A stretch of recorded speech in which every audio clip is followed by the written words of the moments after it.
après une petite séance de questions-réponses. Ok. Merci beaucoup. Donc, bonjour à tous. Donc, mon exposé va comporter... Vous m'entendez bien là? Mon exposé va... Moi, oui, très bien. D'accord. Donc, mon exposé va comporter trois parties. Tout d'abord, les productions en France, dans l'UE et dans le monde. Ensuite, les débouchés des pois et févrols français. Et pour terminer, les prix de marché. Donc là, je vais vous présenter trois cartes sur les pois févrols lupins. Alors, ce sont les surfaces 2019. J'ai pas eu le temps de faire les cartes 2020 parce que les chiffres 2020 sont sortis très récemment. Donc, les surfaces de pois protéagineux donc en France en 2019, c'était chiffré à 154 200 hectares d'après les déclarations PAC. On est quand même loin du niveau record de 1993 à 737 000 hectares. Donc, les trois principales régions où l'on trouve du pois sont le Grand Est, le centre Val-de-Loire et la Nouvelle-Aquitaine. Et pour les départements, c'est Lyon qui arrive en tête, devant la Charente-Maritime et l'Aube. Alors, dans le passé, les trois régions qui se détachaient étaient la Picardie, le centre avec l'Eure-et-Loire et la Champagne-Ardenne. Alors, en Faverolles, les surfaces avaient atteint 66 400 hectares en 2019, alors que le record date de 2010 à 151 000 hectares. Et les principales zones de culture dans la moitié nord, c'est la région centre-Val-de-Loire et dans la moitié sud, c'est la Nouvelle-Aquitaine à égalité avec l'Occitanie. Et les trois premiers départements sont le Gers, l'Indre et le Cher. Alors, dans le passé, la févrole était surtout cultivée dans le quart nord de la France, en Picardie, Seine-et-Marne et Normandie, mais du fait de la disparition du débouché égyptien, on en reparlera tout à l'heure, la culture de la févrole dans ces régions a nettement reculé. Il faut savoir que les exportations vers l'Égypte se faisaient au départ du port de Rouen. En ce qui concerne le lupin, donc le lupin est surtout cultivé dans le Grand Ouest. Donc en 2019, les surfaces se chiffraient à 3300 hectares. Donc c'est une culture qui n'a jamais vraiment décollé en France, au plus haut en 2002 à 15 000 hectares, même si cette année, en 2020, les surfaces ont presque doublé à 6 400 hectares. Alors les principaux départements en 2019 étaient la Vienne et les Deux-Sèvres. On va passer à une figure sur l'évolution des surfaces de protéagineux en France. Et avant de parler des surfaces actuelles, je vais vous faire un petit rappel historique avec la question pourquoi les surfaces de pois se sont fortement décollées dans les années 80. Eh bien, en 1973, les États-Unis avaient mis l'embargo sur les exportations de soja vers l'Europe.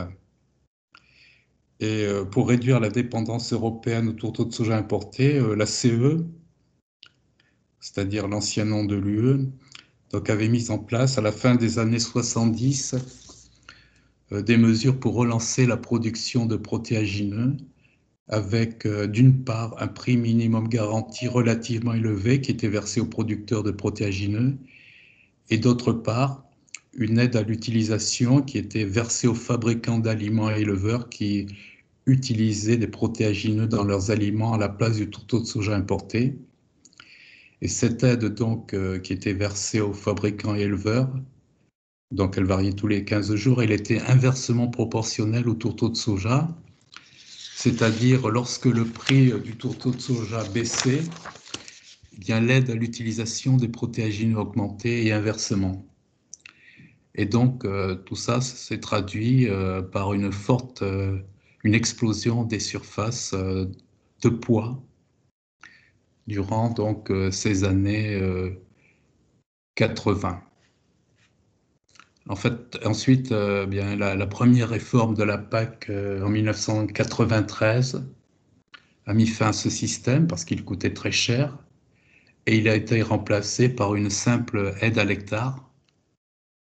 Et c'est à ce moment-là que les surfaces ont commencé à baisser, pour d'autres raisons également. L'apparition d'Aphanomycès,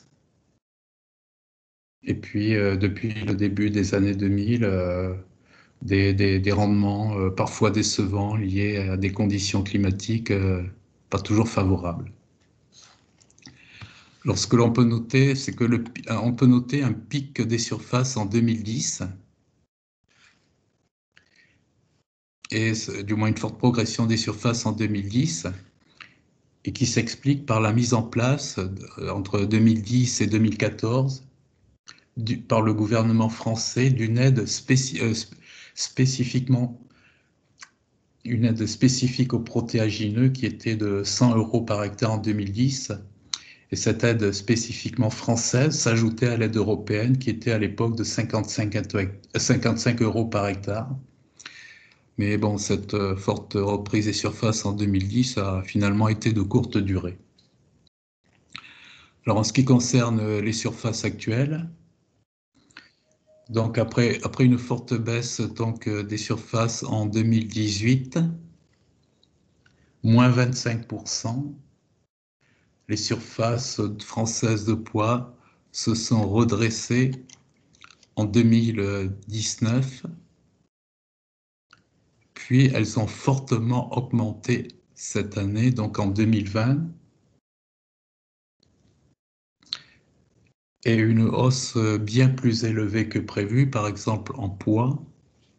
Donc on est passé de 154 000 hectares à 209 000 hectares, et elle peut s'expliquer par les bons rendements obtenus l'année précédente en 2019, mais aussi par la place libérée par le colza, dont les surfaces ont chuté depuis 2 ans.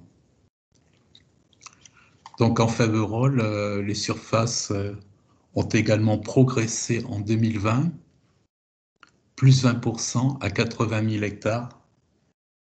Et l'une des raisons de cette hausse, c'est le bon niveau des prix. Donc tout à l'heure, j'ai dit que les surfaces de lupin avaient également progressé de 3 000 à 6 000 hectares. Donc vous savez qu'il existe une aide couplée aux protéagineux. Donc pour la récolte 2019, elle était de 187 € par hectare, mais le montant de l'aide 2020 n'est pas encore sorti.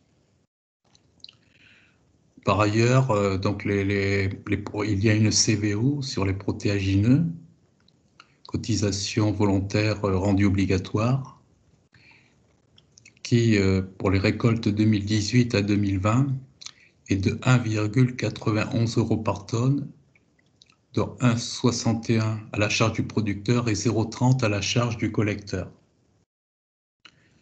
Ce qu'il faut noter, c'est que en oléagineux, il n'y a pas de CVO à la charge du collecteur.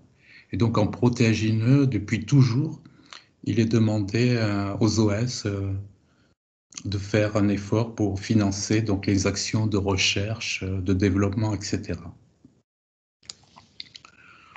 On va passer en poids à la répartition des surfaces printemps-hiver. Donc les surfaces de pois d'hiver sont bien sûr inférieures à celles des pois de printemps. Et ces surfaces de pois d'hiver étaient montées jusqu'à 59 000 hectares en 2016.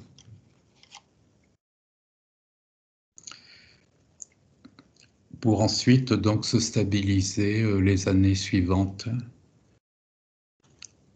à 45 000 hectares en 2020. Donc le pois d'hiver représente 22% des surfaces totales de pois hiver plus printemps en 2020, mais on pourrait s'attendre à une hausse de ces surfaces de cette culture durant cet automne parce que les rendements 2020 et 2019 étaient plutôt meilleurs qu'en type printemps.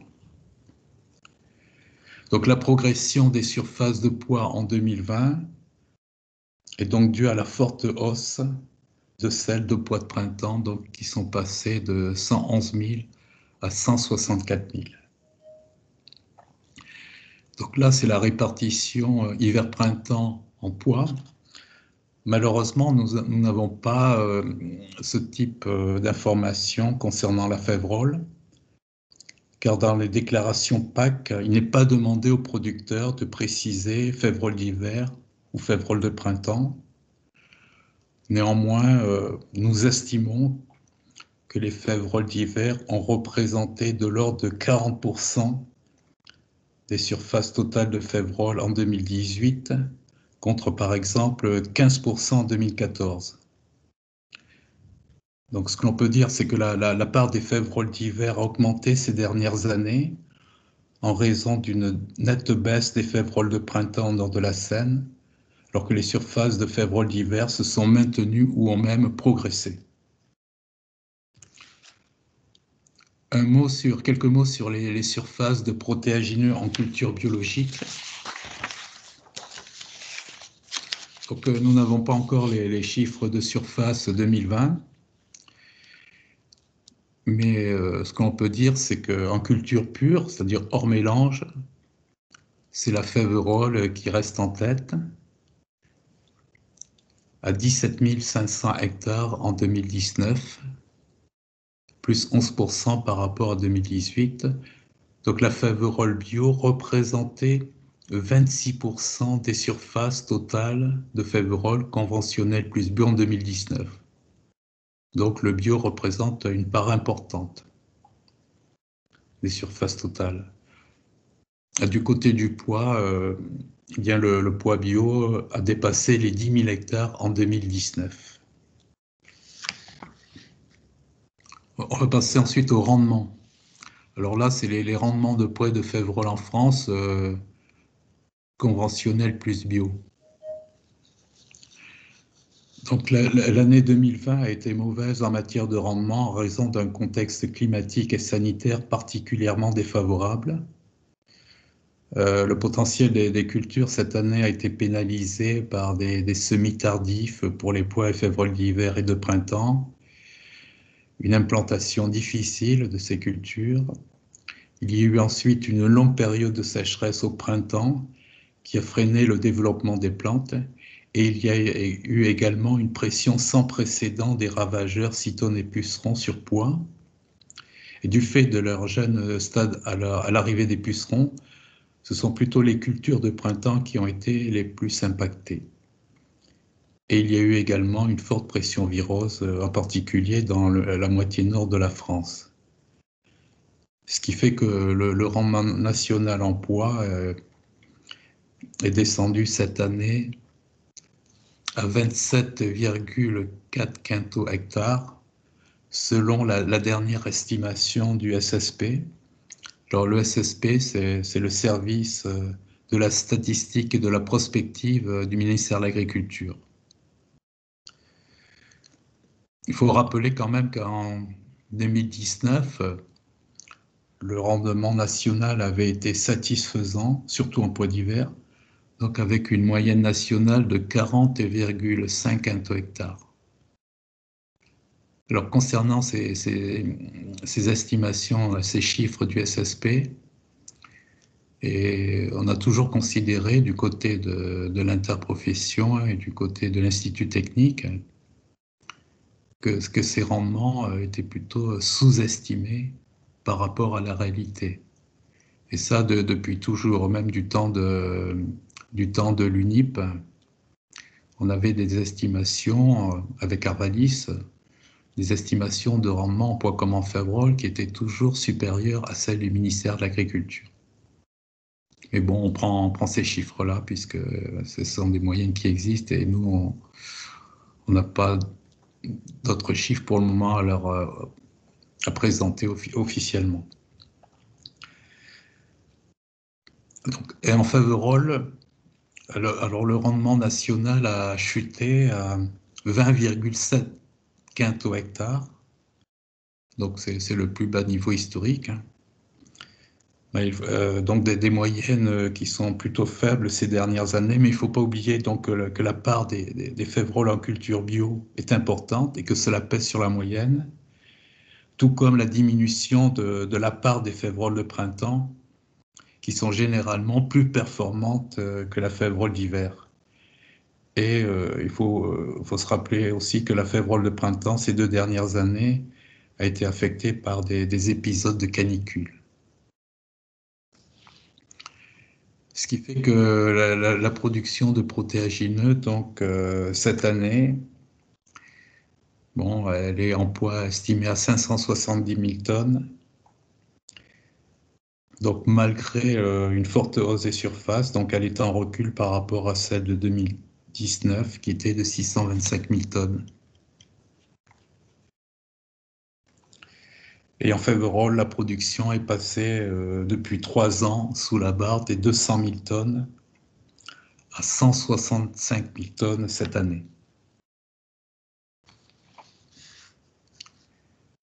On va passer au niveau européen.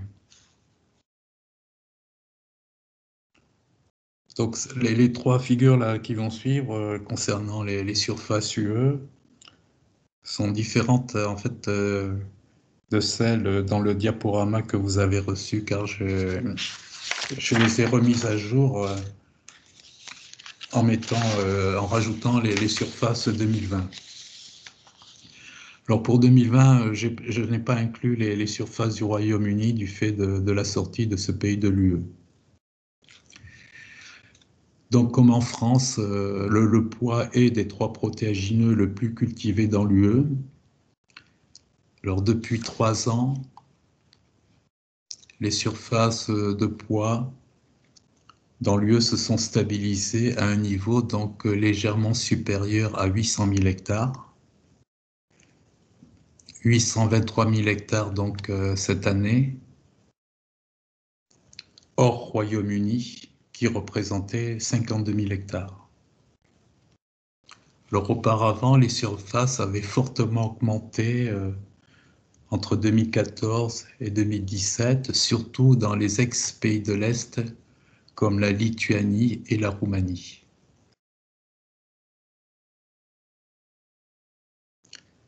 Ensuite, les surfaces avaient fortement chuté, les surfaces de pois avaient fortement chuté en 2018. Donc en Faverolles, les surfaces sont en diminution depuis 3 ans à 460 000 hectares en 2020 contre 550 000 hectares en 2019. Mais le chiffre de 2020 ne contient pas les surfaces du Royaume-Uni qui sont de 188 000 hectares.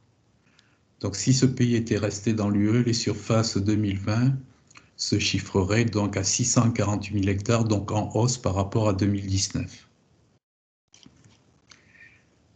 Alors quant aux surfaces de lupin dans l'UE, bon, elles n'ont, comme en France, jamais vraiment décollé. Donc à 158 000 hectares en 2020, et elles sont surtout localisées en Pologne, avec 117 000 hectares.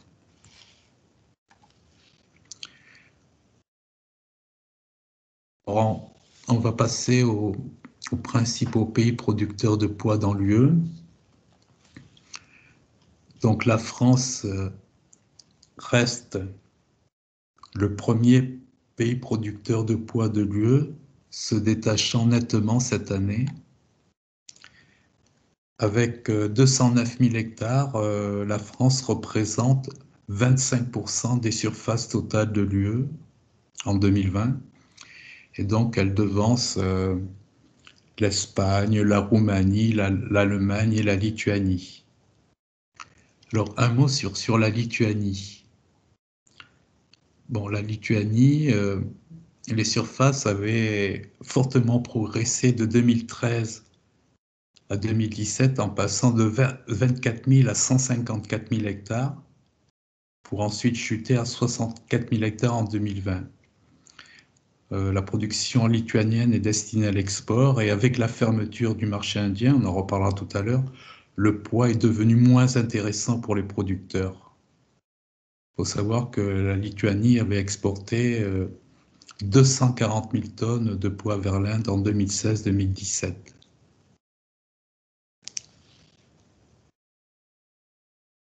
Alors, en faverolles, donc, comme on l'a dit, le Royaume-Uni, jusqu'en 2019, était de loin le premier pays producteur, avec parfois de fortes variations. Donc cette culture avait nettement reculé donc, entre 2017 et 2019, pour ensuite donc fortement remonter cette année à 188 000 hectares. Ailleurs, donc les surfaces dans les autres pays donc ont peu évolué ces dernières années. Donc la France se situant légèrement devant l'Italie, l'Allemagne et la Lituanie. On va passer au niveau mondial. Donc là, je passe du pois à de la févrole. Donc là, on repasse donc en pois. Donc c'est la production mondiale de pois secs en 2017-2018. Donc on voit que le Canada est le premier pays producteur de pois, et ça depuis de très nombreuses années, devant la Russie, la Chine et l'Ukraine. Russie et Ukraine étant bien présents sur le marché export, notamment sur l'UE. Donc on voit que la France ne représentait qu'à peine 5% de la production mondiale, contre par exemple 22 à 26% entre 1990 et 1999. Si on fait un focus sur le Canada, donc c'est le premier pays producteur et le premier pays exportateur donc sur le marché mondial. Donc après une forte baisse en 2018, du fait de stocks élevés en fin de campagne précédente, les surfaces de pois au Canada donc, ont atteint un niveau record en 2019 à 1,75 million d'hectares. Et ça s'explique par des bons rendements par rapport à d'autres cultures, par un intérêt agronomique dans la rotation, aussi par la réduction des stocks fin 2018-2019. Et cette année, les surfaces se sont quasiment maintenues à 1,72 million d'hectares. Et de son côté, la production, ces 2 dernières années, est voisine donc de 4 millions de tonnes, 4,36 précisément pour 2020. On va parler des exportations canadiennes. Donc je rappelle, du moins je vous informe que le marché indien est quasi fermé depuis début novembre 2017.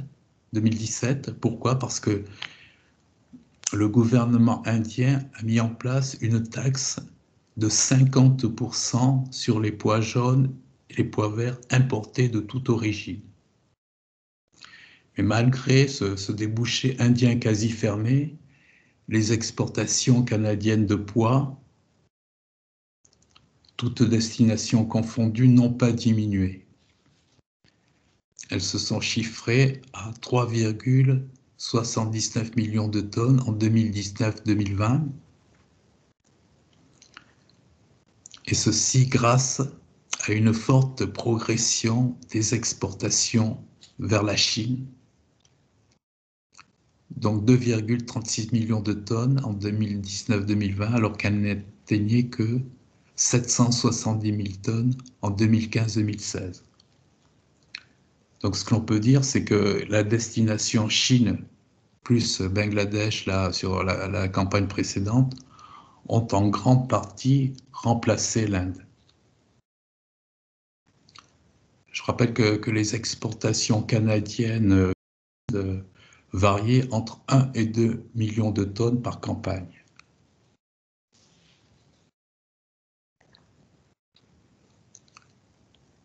On va passer à la... Vous voyez toujours bien le diaporama? Oui, impeccable. D'accord. Donc on va passer à la production mondiale de fèves et féveroles en 2017-2018.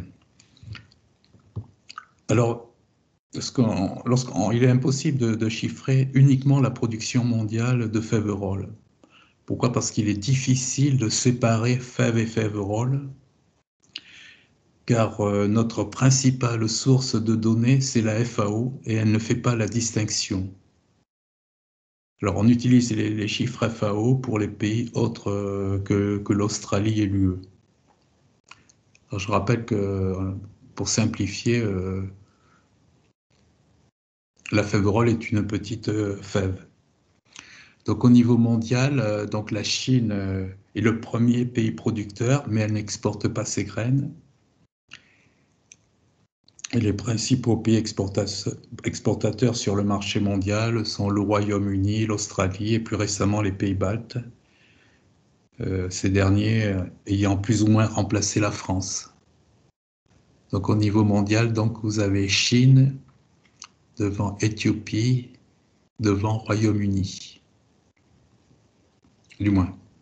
Et puis il y a l'UE également, qui arrive en fait en deuxième position. L'UE, mais hors France, Royaume-Uni et Lituanie, on les a mis à part. On va passer aux débouchés.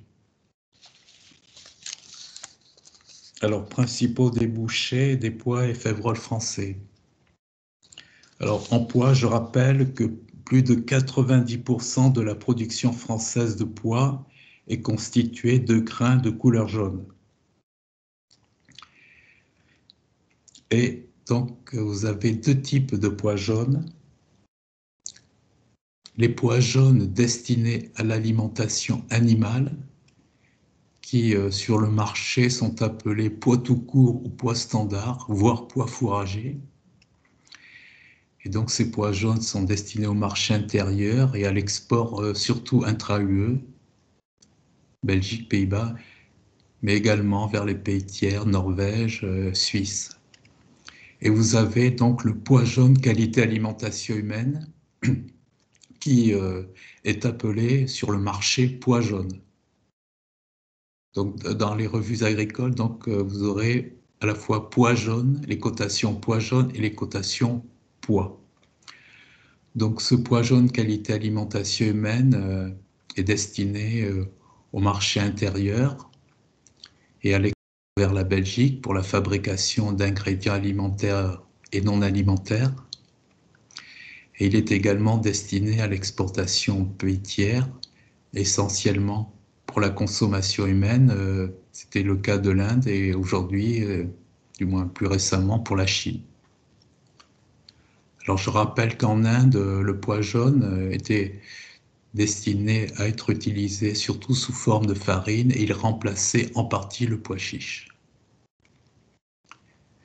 Et donc pois jaune destiné à l'alimentation animale et pois jaune qualité alimentation humaine se distinguent par des critères de qualité demandés différents.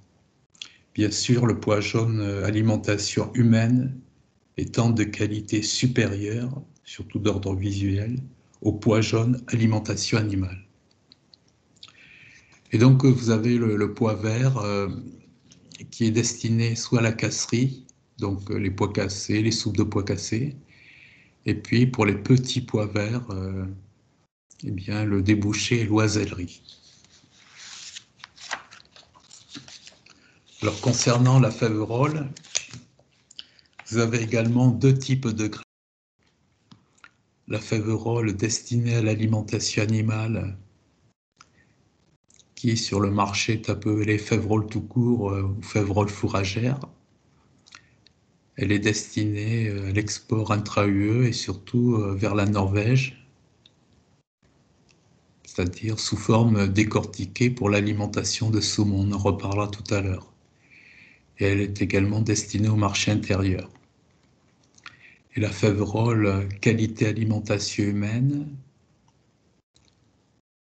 bien comme débouché le marché intérieur pour la fabrication de farine et autres ingrédients agroalimentaires, et elle est également destinée, du moins elle était destinée à l'export vers l'Égypte pour la consommation humaine. En Égypte, la Fèverole est un aliment de base. Mais c'est un marché quasi fermé pour la Fèverole française, en raison donc d'une qualité visuelle insuffisante due à un taux trop élevé de grains brochés.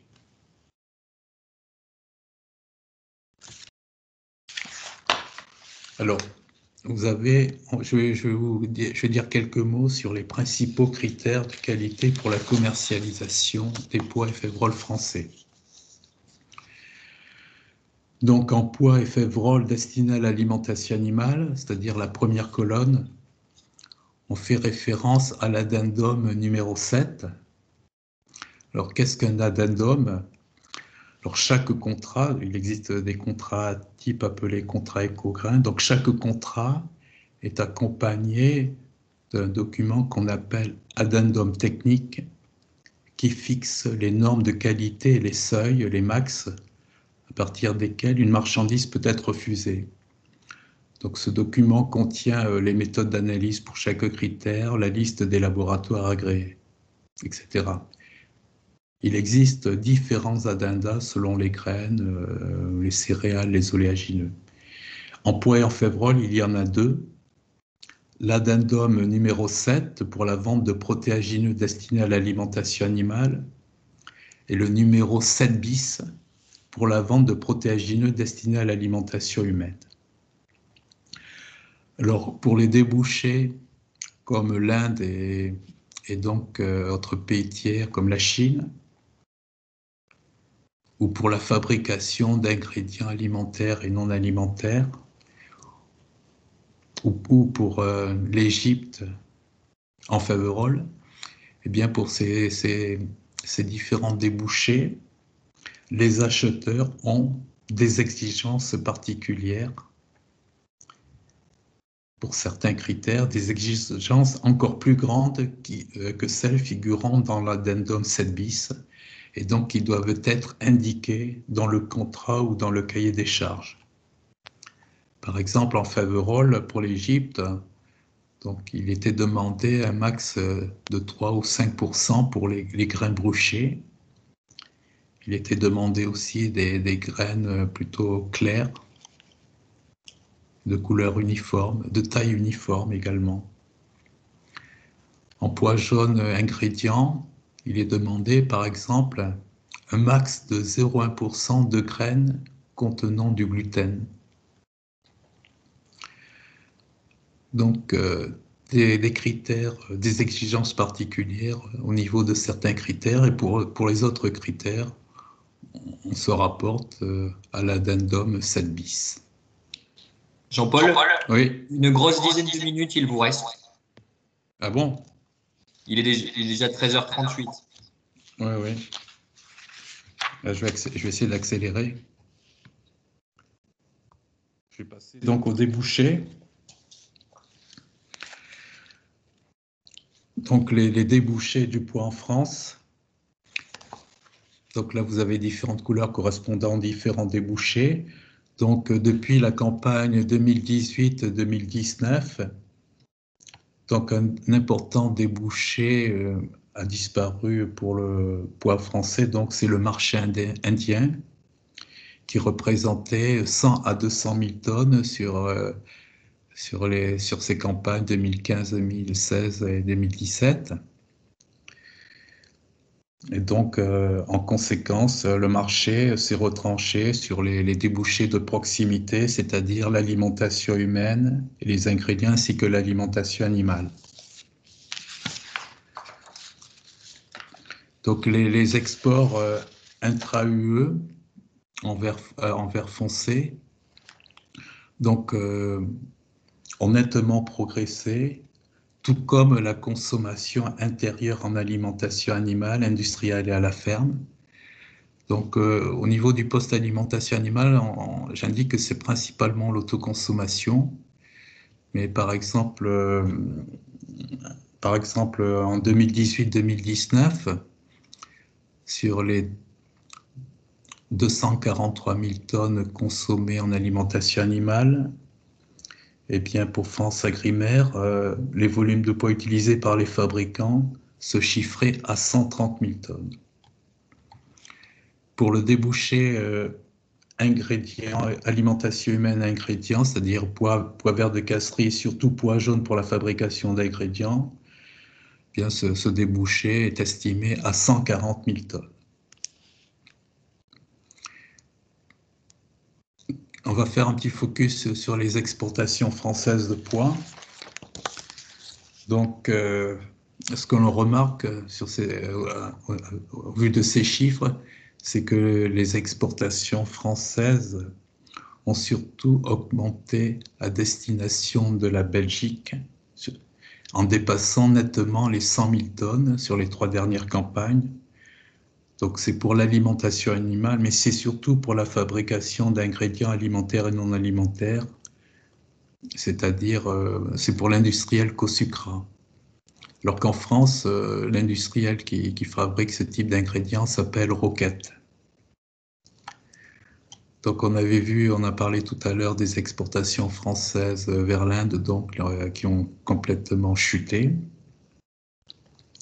Et on peut noter aussi l'émergence donc d'un nouveau débouché qui est la Chine, également pour l'alimentation humaine, donc une expédition de 30 000 tonnes en 2017-2018. Et là, en 2019-2020, plusieurs expéditions, soit en container, soit en vrac, pour 24 000 tonnes. Un mot sur les importations françaises de pois. Donc, elles sont très variables d'une campagne à l'autre et sont surtout d'origine UE. Donc, elles ont été un peu plus importantes en 2016-2017 avec un arrivage inhabituel de pois canadiens. C'est que ces pois canadiens étaient destinés à l'industrie française des ingrédients, tout comme les étonnantes entrées de pois suédois au cours des 4 dernières campagnes, également pour l'industrie des ingrédients. Quelques mots sur les exports UE de pois vers les pays tiers en 2018-2019. Donc, ces exportations européennes de pois vers les pays tiers se sont chiffrées à 174 000 tonnes en 2018-2019, mais loin du niveau de 2017-2018, où elles atteignaient 677 000 tonnes, donc en raison de la disparition du débouché indien.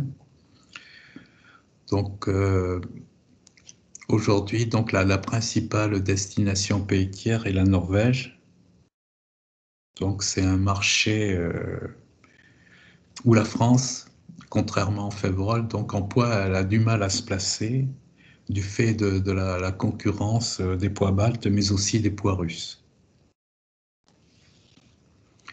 Au niveau des importations européennes de pois d'origine pays tiers, alors l'UE importe beaucoup de pois d'origine pays tiers, 668 000 tonnes donc en 2018-2019.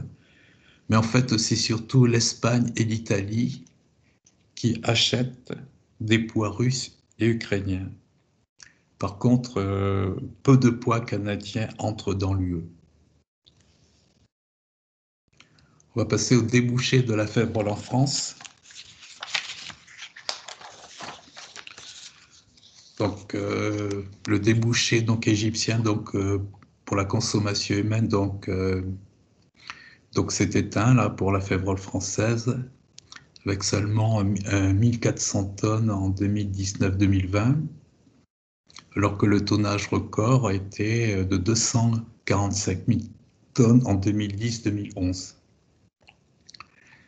Donc, autre débouché, donc la Norvège est donc devenue le premier débouché à l'export, donc pour l'alimentation des saumons d'élevage, donc c'est la couleur bleue. Alors je signale que la Févrole exportée vers la Norvège, elle est sous forme décortiquée, c'est-à-dire qu'on sépare l'enveloppe ou COS qui contient de la cellulose et des fibres.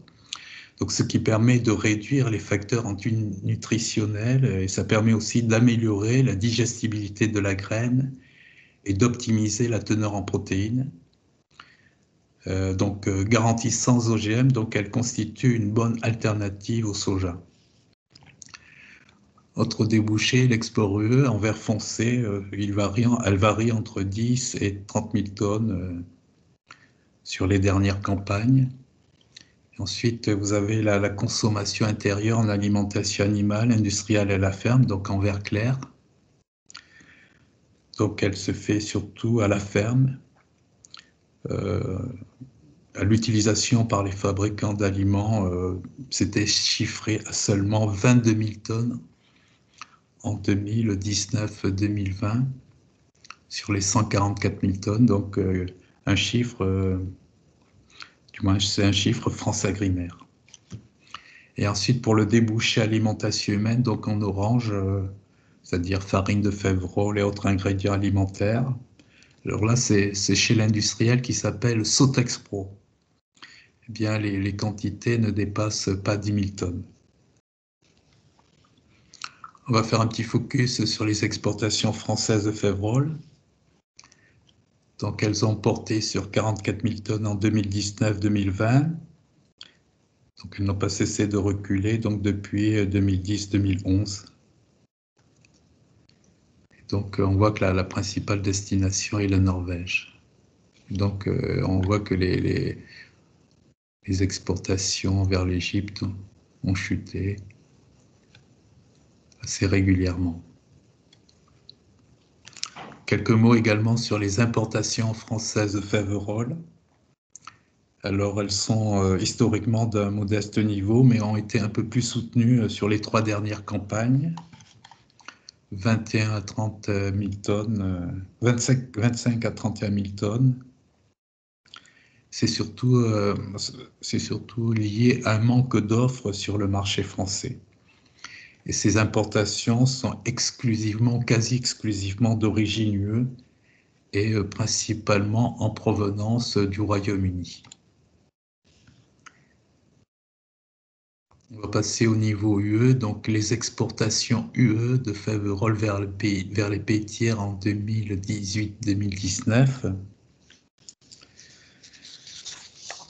Donc elles se sont chiffrées à 400 000 tonnes, dont 283 000 tonnes à destination de l'Égypte et 98 000 tonnes à destination de la Norvège. Donc on voit que les pays baltes, Lituanie, Lettonie, sont globalement devenus les premiers fournisseurs européens de Faverolles sur le marché égyptien, dépassant le Royaume-Uni, qui est un exportateur traditionnel vers l'Égypte. Alors, par ailleurs, il y a également un troisième fournisseur important de l'Égypte qui est l'Australie, entre 200 et 300 000 tonnes selon les campagnes. Donc sur la Norvège, contrairement en poids, donc la France arrive en tête en termes d'expédition vers ce pays. 41 000 tonnes de Faverolles décortiquées, donc en 2018-2019. Alors, je n'ai pas de tableau sur les imports UE de Faverolles d'origine pays tiers. Pourquoi? Bien parce que l'UE n'en importe quasiment pas. 8 000 tonnes seulement en 2018-2019.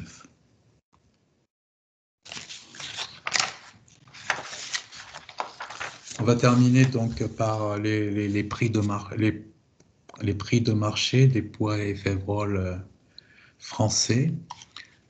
Donc, en pois jaune destiné à l'alimentation animale, les prix de référence sont le prix départ Eure-et-Loir, voire le prix départ Picardie, et également le rendu Centre-Bretagne, ça c'est pour les fabricants d'aliments. Et pour le pois jaune qualité alimentation humaine, les prix de référence sont le rendu Rouen et le rendu La Palisse. En Faverolles, les prix de référence Pour celles destinées à l'alimentation animale sont le rang du Rouen pour l'export vers la Norvège et le départ Loire ou équivalent, ou également le rang du Ille-et-Vilaine pour les fabricants d'aliments. Et dans le passé, pour la faible qualité alimentation humaine, c'était le rang du Rouen, le prix de référence. Alors quelques mots là pour le débouché pois jaune pour la fabrication d'ingrédients alimentaires et non alimentaires. Ce qu'il faut noter, c'est que les contrats entre collecteurs et industriels sont établis plusieurs mois avant le début de la campagne. Pourquoi? Bien parce que les industriels veulent s'assurer, veulent se garantir d'un approvisionnement pour faire tourner les usines.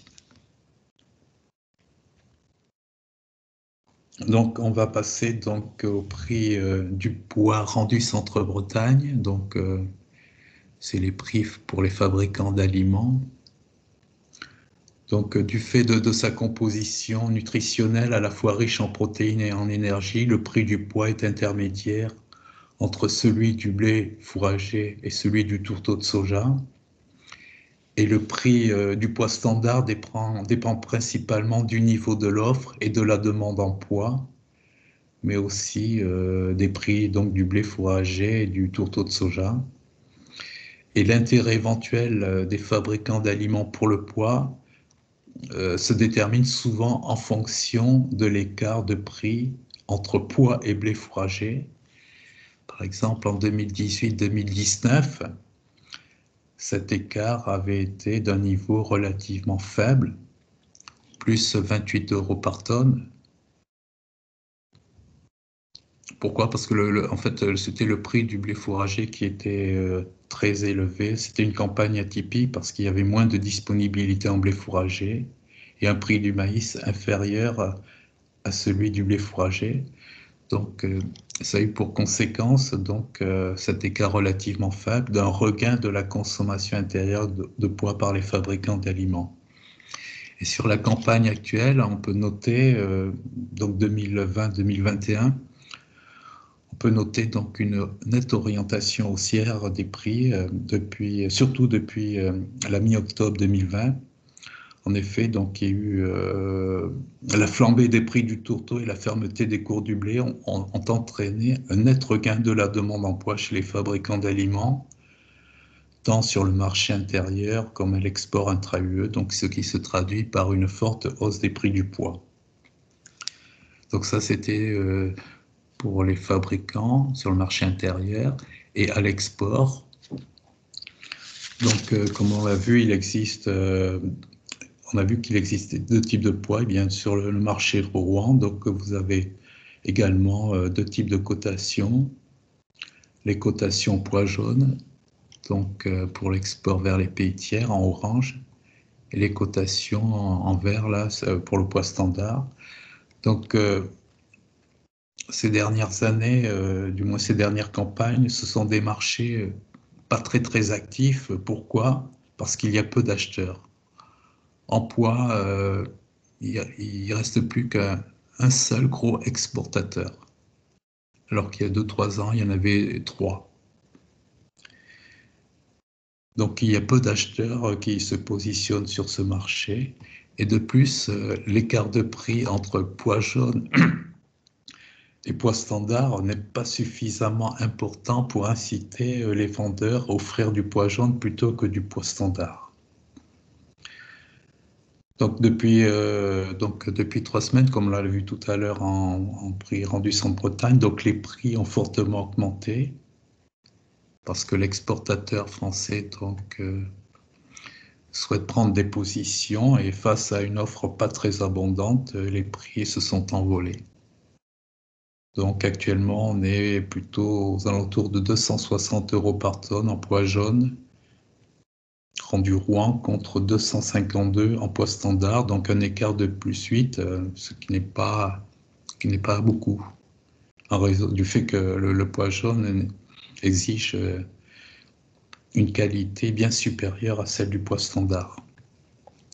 Alors, en Faverolles, donc là également, vous avez deux types de prix. Donc, en rose, vous aviez à l'époque les plus cotés. Vous avez les prix de la Faverolles qualité alimentation humaine.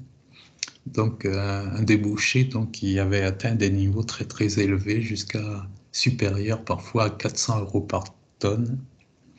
Donc aujourd'hui, il ne reste plus que la Faverolles qualité alimentation animale pour l'export vers la Norvège,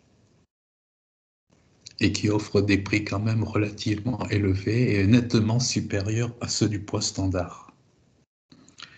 Alors, les prix de la Faverolles dépendent, comme en poids, du niveau de l'offre et de la demande sur le marché français, mais en Faverolles, ils dépendent beaucoup des prix de la concurrence sur le marché export, origine anglaise, origine balte et également origine australienne.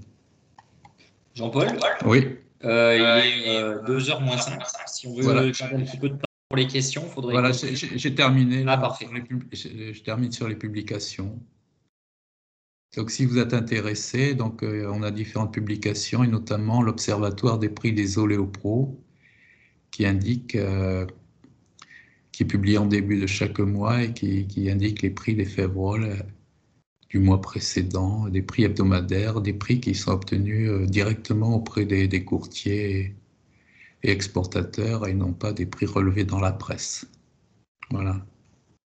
Et puis vous avez également la note aux opérateurs, qui est une lettre d'information trimestrielle sur les productions, bilans, import-export, prix de marché, des poids et des Faverolles, et au niveau France et UE. Donc si vous voulez des renseignements, vous me contactez, et si vous voulez recevoir ces documents, il n'y a pas de problème. Voilà, j'ai terminé. Merci pour votre attention. Merci beaucoup, Jean-Paul. J'ai quelques questions.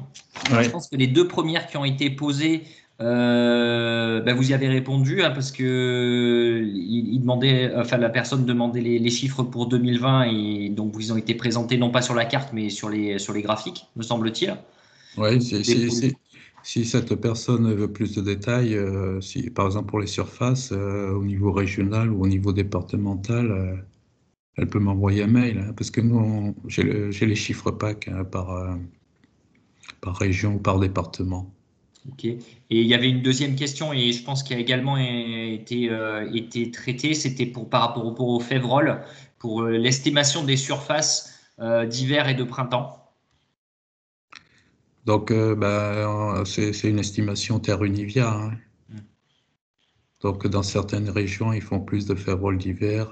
Dans d'autres régions, c'est surtout la Faverolles de printemps. Donc, en prenant région par région, on fait une estimation grossière et on aboutit à ce pourcentage, 40%, donc pour 2018. Ok. Mais c'est pas officiel, quoi. C'est une estimation grossière, hein. Ouais. Et après, il y a une autre question. Est-ce que vous avez une idée du pourcentage d'exploitation qui intègre des protéagineux dans leur assolement, à la fois en agriculture conventionnelle d'une part et en agriculture biologique d'autre part? Est-ce que vous avez cette info-là? D'après les déclarations PAC, on a le nombre, de demandeurs, de producteurs, qui ont déclaré des pois ou des févroles. Donc, on a le nombre de producteurs de pois. Alors, en ce qui concerne la répartition bioconventionnelle, ça, il faudrait que je pose la question à ma collègue, qui est en relation avec l'agence bio. Ok. Mais en tout cas, on a le nombre de producteurs au total, par département, par région, et au niveau national. Mais on a également le nombre de producteurs de pois de printemps et de pois d'hiver. Mais pour la répartition pour le nombre de producteurs bio, ça, je n'ai pas ça sous la main. Il faudrait que je questionne ma collègue. Ok. Donc, c'est cette personne éventuellement revenir vers vous par mail pour Oui, s'il y a oui, oui, bien sûr, de oui. précision. Oui. Il y avait une question, existe-t-il des protéagineux OGM? Bon, pas en France, mais est-ce qu'il y en existe? Pas à ma connaissance, hein. C'est ça, tout l'intérêt du pois par rapport au soja. Ok. C'est pour ça que des fabricants d'aliments là, qui ont des cahiers des charges non EGM ben, achètent des pois à la place du tourteau de soja. Et en plus, le tourteau de soja non OGM est difficile à trouver, donc tout ça, ça favorise l'incorporation de pois. Ouais. Donc, pas d'OGM en protéagineux Non, nulle part dans le monde, en fait, pour l'instant. à ma connaissance, non. Ok. Je crois qu'il y a une dernière question qui est en train d'être tapée, donc je vais attendre quelques secondes pour la poser, puisqu'il est 14 heures. Ah ben d'accord, ok, non, c'était juste pour nous dire que cette personne allait nous quitter. Donc je ne sais pas s'il y a encore quelques questions qui vous brûlent la langue ou le bout des doigts. Pendant ce temps, je tenais à vous signaler que les 2 prochaines sessions des jeudis de TI auront lieu respectivement les 3 décembre et le 17 décembre. Donc le 3 décembre, ce sera relatif au désherbage du tournesol. Et le 17 décembre, c'est l'implantation de couverts de légumineuses sous couvert de tournesol en agriculture biologique. Quels impacts sur le tournesol et le blé suivant? Donc voilà, oui, vous allez évidemment recevoir une copie des slides par mail mise à jour, donc comme l'a dit Jean-Paul, aujourd'hui ou demain. Et ces slides seront accompagnés par le lien vers le replay de ce webinaire et un questionnaire de satisfaction si vous avez quelques instants à y consacrer pour le compléter. Ça nous est très utile. Je tenais aussi à vous signaler dans l'agenda, j'ai complètement oublié d'en parler, mais c'est que Terrinovia organise sur cette fin d'année et début d'année prochaine ces réunions techniques. Bon, compte tenu du contexte, ces réunions techniques ne peuvent pas se tenir en physique, donc elles seront digitalisées. Donc n'hésitez pas à aller sur notre site internet www.terrinovia.fr pour consulter le programme et vous inscrire aux différentes sessions. Jean-Paul, je vous remercie à nouveau pour cette intervention très intéressante et pleine de chiffres très, très éclairants, j'ai trouvé. Je remercie aussi tous les participants à cette session et je vous souhaite une très bonne fin de journée. Merci à tous. Au Au revoir. revoir. Merci beaucoup. Au revoir.